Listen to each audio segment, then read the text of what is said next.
నమస్తే అండి, మీ పేరు? నమస్తే అండి, నా పేరు ఎస్కే నజియా బేగం, పెల్నూరు నియోజకవర్గం, న్యూ సనత్ నగర్. జగనన్న పరిపాలన ఎలా అనిపించింది మీకు? జగనన్న పరిపాలన చాలా అద్భుతంగా ఉంది. ఆయనకు అసలు వంక పెట్టాల్సిన అవసరమే లేదు. ఈ రోజున ఆయన ఒక బస్ యాత్రలో కూడా జనం ఒక మహాసముద్రంలాగా తరలి వస్తున్నారు.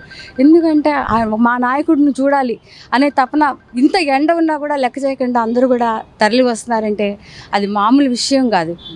జగనన్న చాలా గొప్ప ముఖ్యమంత్రి.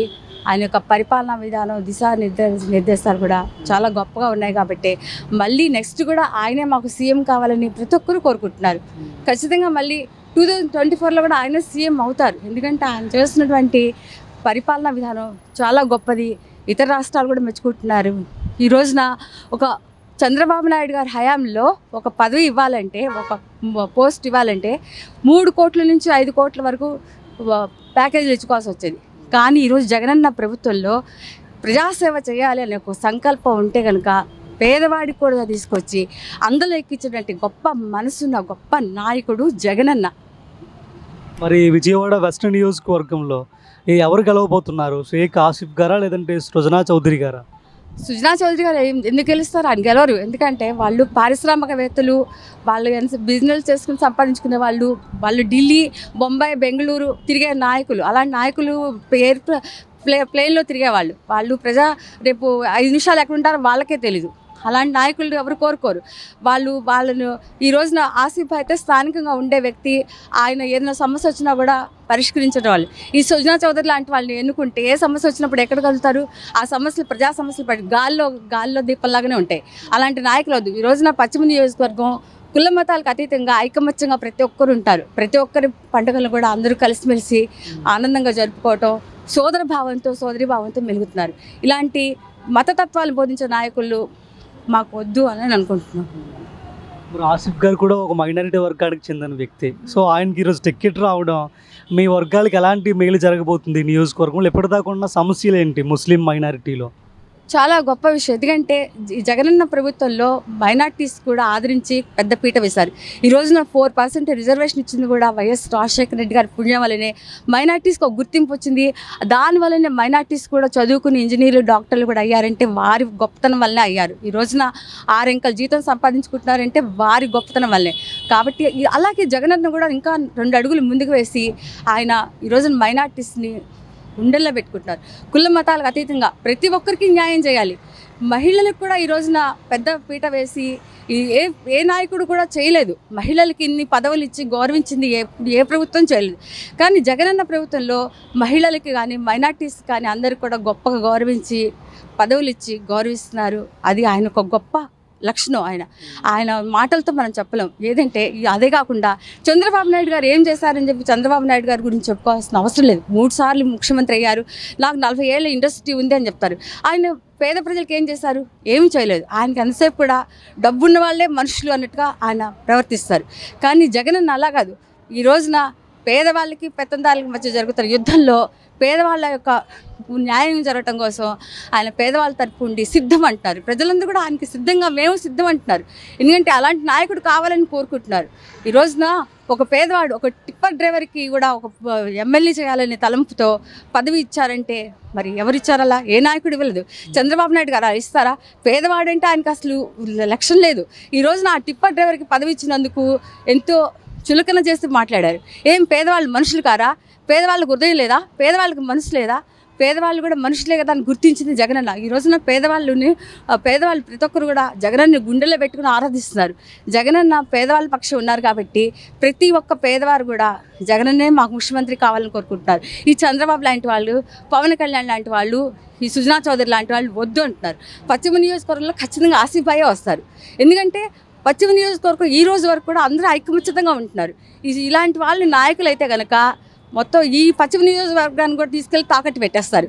అలాంటి నాయకులు వద్దు. మేమందరం ఐకమత్యంగా ఉండాలి, కుల మతాలకు అతీతంగా ఉండాలని చెప్పి జగనన్న మద్దతు ఇచ్చినటువంటి ఆసిఫ్ భాయే మాకు నాయకుడు కావాలని ప్రతి ఒక్కరు కోరుకుంటున్నారు.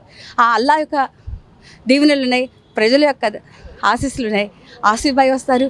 మళ్ళీ జగనన్న కూడా ఈ రాష్ట్రానికి, ఈ తెలుగు రాష్ట్రానికి ముఖ్యమంత్రిగా ఖచ్చితంగా అవుతారు.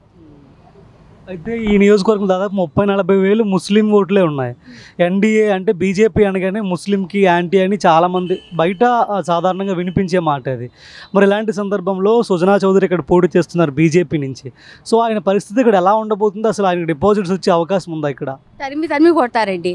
ఎందుకంటే ప్రశాంతంగా ఉన్న ఈ పశ్చిమ నియోజకవర్గాన్ని అల్లకొల్లోలం చేయడానికి వచ్చినటువంటి ఇవి శక్తులు, దుష్ట శక్తులు, ఈ దుష్ట శక్తులు మాకు అసలు వద్దు. ఎందుకంటే ప్రశాంతంగా ఉండాలి, మాకు సానుకూలంగా ఉండే స్థానికంగా ఉండే నాయకుడు ఉంటేనే ఈ పశ్చిమ నియోజకవర్గం బాగుంటుంది, అభివృద్ధి కూడా జరుగుతుంది. ఎందుకంటే అభివృద్ధి చెందాలంటే జగనన్నే ఉండాలి. ఈ రోజున కృష్ణానదికి వరద ముప్పు వస్తే కనుక దానికి రిటైనింగ్ వాల్ చేసి అక్కడ ప్రజలకి ఇళ్ల స్థలాలు పట్టాలు ఇవ్వటమే కాకుండా వాళ్ళ ప్రాణాలకి ఆస్తులు కూడా రక్షణ కల్పించేది జగనన్నే. చంద్రబాబు నాయుడు గారు ఏం చేశారు? 3 సార్లు ముఖ్యమంత్రి చేసినప్పుడు వరద ముంపుకు వచ్చి వాళ్ళ ప్రాణాలు అర్జెంట్లో పెట్టుకున్నప్పుడు వాళ్ళకి అప్పుడు ప్రజలు గుర్తు రాలేదా? ఈరోజు నా ప్రజలు అంటే ప్రజలు అన్ని చూస్తున్నారు కదా, ఏ నాయకుడు చూస్తున్నారు కదా. మరి జగనన్న ఎంతో గొప్ప మనసుతో రిటైనింగ్ వాల్ కట్టించి అక్కడ ఉన్న వారికి పట్టాలు కూడా ఇచ్చి వాళ్ళు ఉండటానికి ఇల్లుకు వసతి సౌకర్యాలు కల్పించి వారికి భద్రత కల్పించారు. వారి ఆస్తికి పాస్తికి వాళ్ళ అన్నిటికీ కూడా భద్రత కల్పించారు. కాబట్టి అటువంటి ముఖ్యమంత్రి, ఎందుకంటే పేదల కోసమే ఆయన పనిచేస్తున్నాడు. ఆయన ఈ రోజున పనిచేస్తున్నాడంటే పేదవాళ్ళ కోసమే. ఆ పేదవాళ్ళకు అలాంటప్పుడు పేదవాళ్ళకు వాళ్ళు ఏం కోరుకుంటారు? మాకు అటువంటి నాయకుడే కావాలని కోరుకుంటారు. చంద్రబాబు లాంటి నాయకుడు వద్దు. అలాగే ఈ సినిమా డైలాగులు చెప్పేసి వకీల్ సాబు, పవన్ కళ్యాణ్ లాంటి నాయకుడు కోరుకోరు. అందుకే ఆయనకి అన్నీ వచ్చారు. 24 మించి కూడా ఆయనకి ఇవ్వలేదు ఎక్కడా కూడా. ఆయన నుంచిన నియోజకవర్గంలో ఆయన గెలుస్తాడు నమ్మకం కూడా లేదు. ఆయన గెలవడు. ఏం చేశాడని, ప్రజలకు ఏం చేశాడు? ఈ రోజున ఆయన ఒకప్పుడు మీడియా ముందు చెప్పాడు, ఆయన నియోజకవర్గంలో ఒక మహిళ వస్తే నన్ను ఒకసారి చూసిన తర్వాత మళ్ళీ రెండోసారి అవకాశం ఇవ్వకూడదు, నేను మాట్లాడనని చెప్పన్నాడు. మరి ఇలాంటి వాటి రేపు పొద్దున గెలిస్తే ఏదైనా కష్టం చెప్పుకోవడానికి ప్రజలు వెళ్తే కనుక అవకాశం ఇస్తాడా? ఇవ్వడు. వీళ్ళందరూ ఫ్లైట్లో తిరిగేవాళ్ళు, ఏసీలో తిరిగేవాళ్ళు. ఇలాంటి నాయకులు వద్దు. ఈ రోజున కష్టించి పనిచేసి పేదవాళ్ళ యొక్క సమస్య ఉంటే పరిష్కరించే వాళ్ళే కావాలని ప్రజలు కోరుకుంటున్నారు. ఈ రోజున పేదవాళ్ళ కోసమే జగనన్న ఉన్నారు. కాబట్టి అలాంటి ముఖ్యమంత్రి మాకుంటే చాలు అని మేము ఆ సృష్టికర్తని కోరుకుంటున్నాము.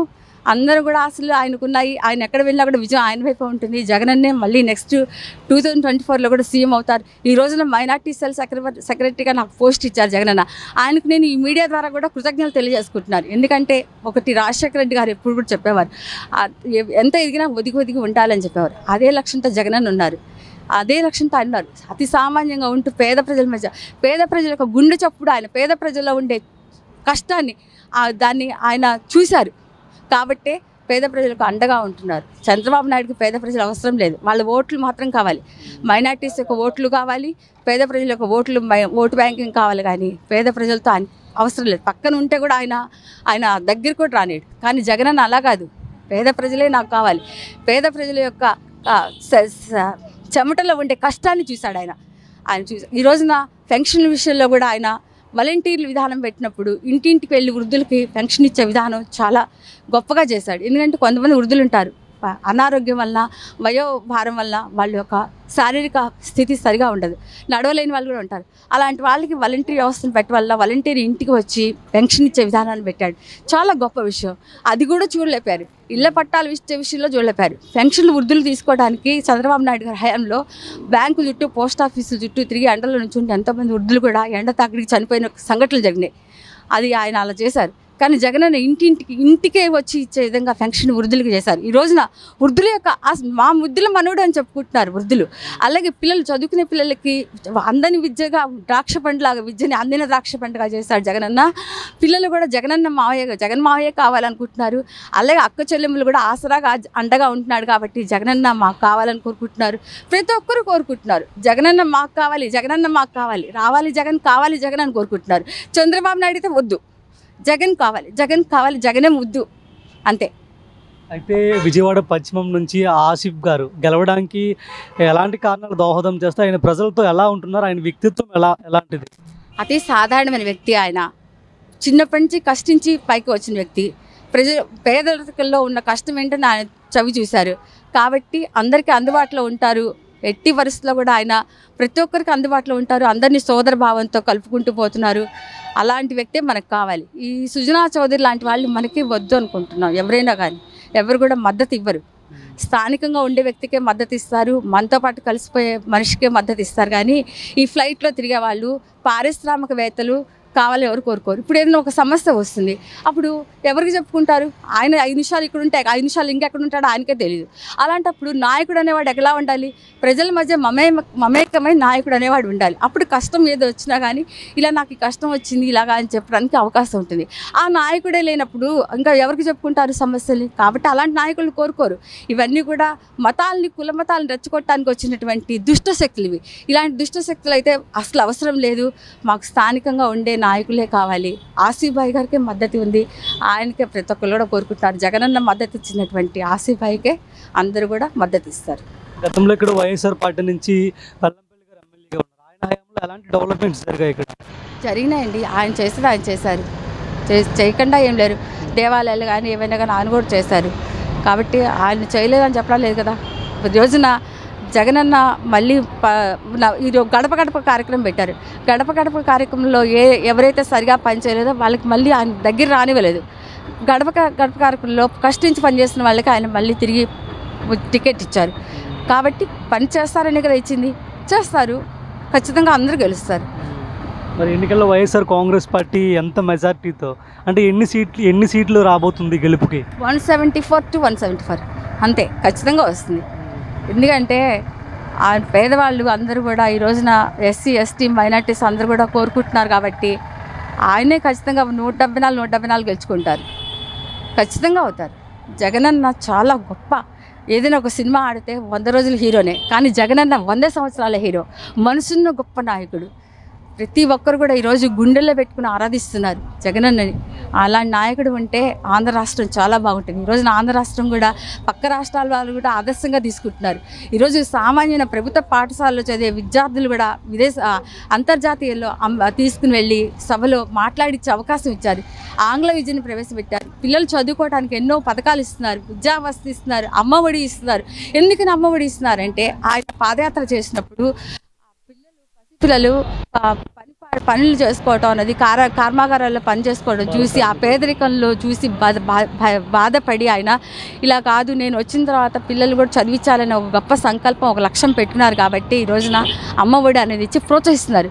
పిల్లలు చదువుకోవడానికి విద్యని అందని విద్యగా ఉండే ద్రాక్ష పండుగ ఉండే విద్యను అందని ద్రాక్ష పండుగ చేసి ప్రతి పేదవారి ఇంట్లో కూడా తోరణాలుగా విద్య అనేది తోరణాలుగా ఉండాలి అని చెప్పని అక్షర తోరణాలతో నిండి ఉండాలి. ప్రతి పిల్లవాడు ప్రతి పిల్ల కూడా చదువుకోవాలి, ప్రతి కుటుంబం కూడా ఎదగాలి. పేదవాడు కూడా ఈరోజున జెండా పట్టుకున్నవాడు జెండా పట్టుకున్నట్టు కాదు, జెండా పట్టుకున్నవాడు కూడా ఒక రాజకీయ వ్యక్తిగా ఎదగాలి.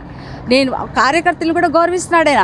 వీళ్ళు ఏం కార్యకర్తలను గౌరవిస్తున్నారు? చంద్రబాబు నాయుడు గారిని, పవన్ కళ్యాణ్ గారిని. ఈ రోజున పోతిన మహేష్ అన్న ఉన్నాడు, ఆయన జనసేన పార్టీకి ఎంతో కష్టపడి పనిచేశాడు. కానీ ఈ రోజున ఆయన్ని పక్కన తీసిపెట్టారు, ఆయనకి ఎటువంటి గుర్తింపు ఇవ్వలేదు.